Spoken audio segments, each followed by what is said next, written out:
and it'll stop. There we go. Hello and welcome to this week's Profit Maximizer Moment. This show is dedicated to helping business owners dramatically improve their bottom line with our weekly profit maximizing tips that you can use now. I'm your host and coach, Wayne Belisle. I'm also the founder of a local CPA firm that works with business owners to help them make more money and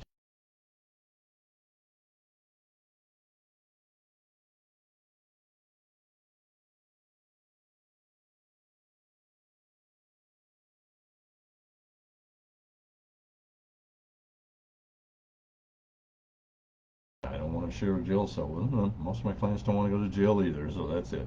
In today's video, you'll learn 12 steps to improving your operational efficiencies, which will massively increase your gross profits and, of course, your bottom line without adding any new customers. But first, support for today's show comes from Profit Maximizer Publishing, which I always have trouble with this, which published my book, The 90-Day Profit Reset, which shows you how to gain your independence from reduced cash flow and shrinking margins and an evaporating customer base.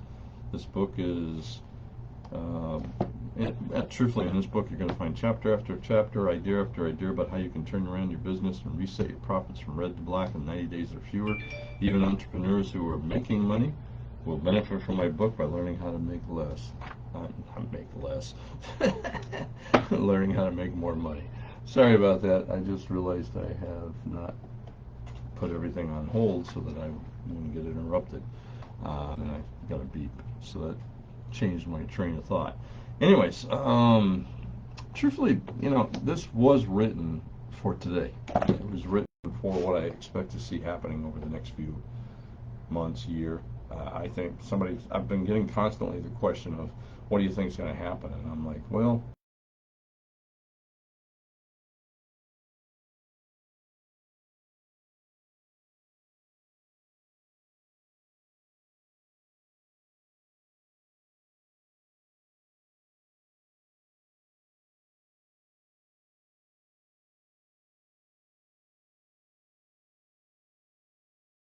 tighten up the ship and make sure we can not only just ride out any storm that may be coming. I'm hoping I'm wrong, but if I'm right and the storm does hit us, now we not only ride it out, but that we actually thrive.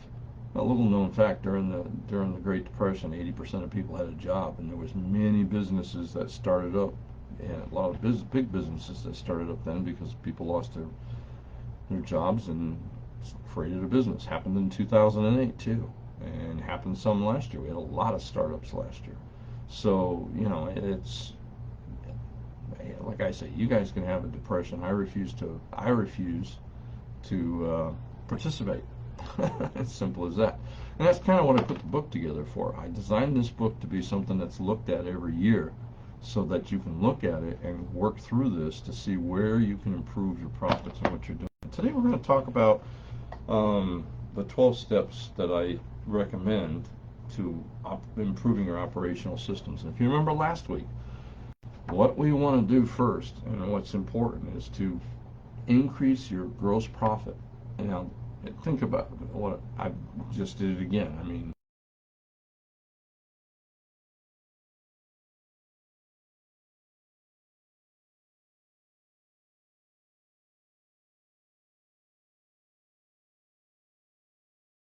are all about efficiency. Buying efficiency, manufacturing efficiency, production. If you're in a service industry, providing the service, all right, in a way that's most efficient so that you can do more. All right, I went through that, so watch last week, so I'm not going to do that. But this week I'm going to go over the 12 basic steps that I use. Sorry about that, allergies, man. We got a lot of rain. It's weird. It's El Paso, and we were in the hundreds now. All of a sudden we're down in the 60s. Anyways, let me go over the steps to improve your operational systems. Very first step is important. Document all your current systems. Okay, might be impossible. Document your major systems. I sat down and documented the life cycle of a tax return. Really, like I talked about last week, it allowed me to break through. So first thing to do is to document your current systems. Two, then, I did this at Coca-Cola too. We documented our major systems. Second thing then is create a special action project team whose only job is to improve system efficiency. Now, doesn't mean their only job 100% of the time. When I was at Coca-Cola, we had a team of people, about half a dozen of us, that met like twice a month, I think, is what I remember. And to look specifically at improving the systems and getting more efficient. And to do that, the third thing is to question everything. And the main questions we asked on everything is, why are we doing it this way?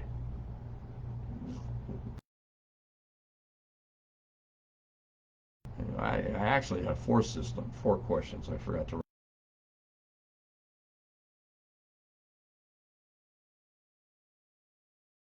get done. And then why are we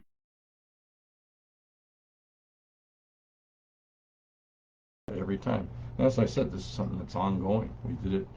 I was there 6 years. We did it for the last 5 years I was there. The first year had a lot of other things to do. Number four, look at industry norm and look for a model that is in a different but similar industry, like I did at the doctor's office that I talked about last week, where I looked at how the doctor worked, and he used his time to diagnose the problem and write a prescription. Right? When I say write a prescription, I don't mean just medicine, but a treatment plan is more accurate. Well, we're going to do the same, and that's what I decided to do. Number five, calculate your total activity-based cost to ensure you're focusing on your cash cows. Discussed this a couple, 3 weeks back. Go see that video. Number six, this is important. Eliminate your hiring and mistakes. All right, you've got to get good at hiring. All right. More importantly, you got to get good at hiring superstars from now on. Okay, get good at hiring or find someone to help you. I found over the years that somebody who's a superstar will outwork um, your average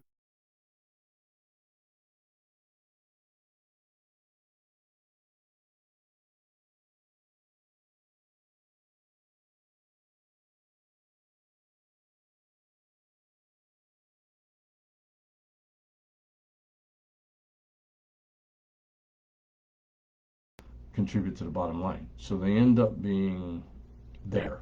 And what happens over time is an organization fills up with average, because after a while you get too many of these average employees. Your superstars say, I'm going somewhere else where I'm being pushed. Superstars need to be pushed. They need to be managed differently. Okay. Number seven, train your employees to use the system. People are hard to manage. It's simple as that. People are hard to manage, but you can manage the system. So if I put a system in place and somebody doesn't follow the system, I'm not attacking the person. I'm attacking the system that didn't work. Okay, what was the problem here? Did you not know about the system? We need to do more training. Did this fall outside of the current system? Was it an exception? In which case we need to document what to do with the exception or eliminate that exception. Or did you just forget it and ignore it or misunderstand it? More training. Okay, but again, I'm no longer attacking the employee. I'm attacking the system.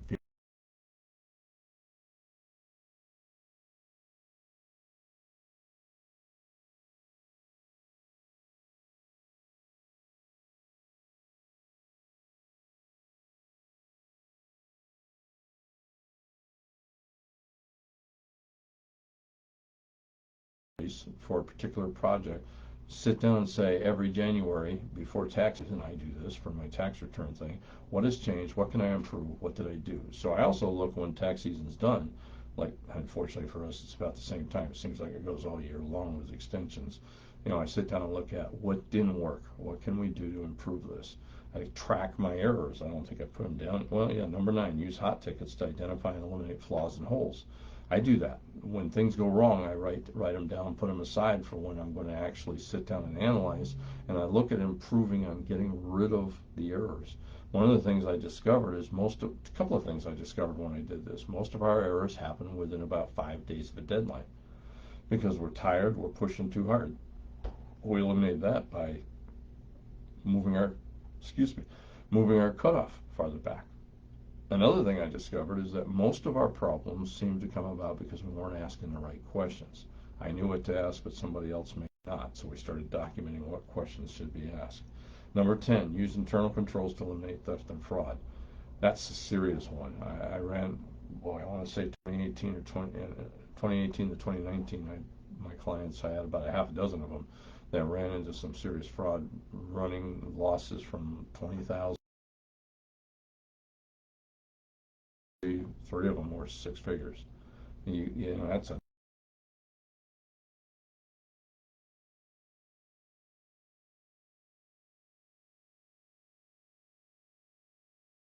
I mean, one thing I want to tell you, don't turn everything over to the bookkeeper. If you do, have somebody outside reconcile the bank. And we did that and a few other things. Number 11, take time management seriously. Your time is the most important asset you have. I really need to sit down and do a video on that because I've spent a lot of time working on time management.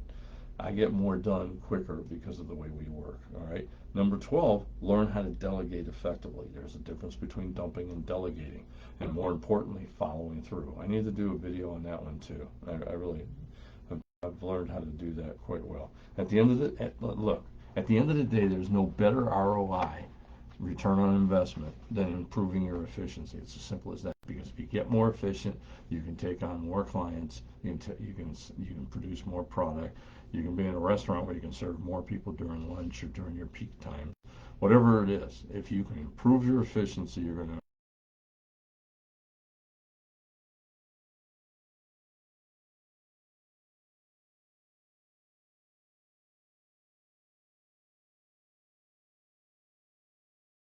client. They almost always say, "Hey Wayne, you know that's great."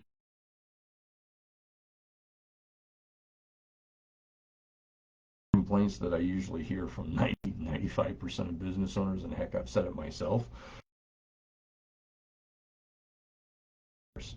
If that's you, then I contend your systems aren't working. All right. And you need improvements so that you can spend your time doing what you're supposed to do, increasing sales and increasing profits. Every business at its heart is a marketing business, and the only reason you're in business is to make money. So that's profits. So hey, join me next week where I finish off this. I split it into 3 parts because it's just too much. Join me next week, and I'm going to outline how easy it is to document your systems and improve them and create them if you don't have them, which results in you running your business rather than having your business run you. Hey, thanks so much for listening. I'll see you next week with another profit maximizing tip, and let's make sure to make this year our most profitable year ever. Thank you very much. See you.